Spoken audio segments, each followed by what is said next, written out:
Well, we are now less than 12 hours away from gobble gobble time across the 4 states, and so Howard is bringing us a fun dessert dish in the Mr. Food Test Kitchen. Can you believe that Thanksgiving is right around the corner?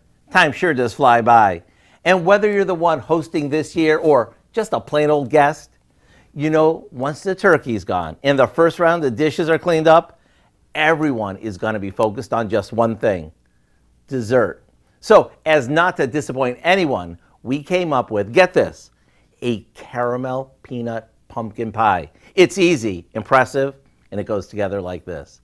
We start by combining the basics of pumpkin pie: canned pure pumpkin, a couple of eggs, some sugar, salt and flour, pumpkin pie spice, and some evaporated milk. After everything is mixed together, we pour it into an unbaked pie crust and pop it in the oven. Once the center is set and our pie has cooled, the fun starts. We pile on a generous amount of whipped cream, drizzle on some caramel sauce, and last but not least, we finish this with some chopped roasted peanuts. They had the perfect crunch. Let me tell you, this is way better than your run-of-the-mill pumpkin pie. To get the recipe for our caramel peanut pumpkin pie, all you need to do is check out our website.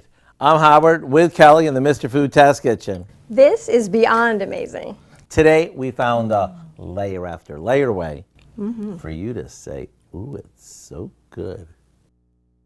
Does look delicious.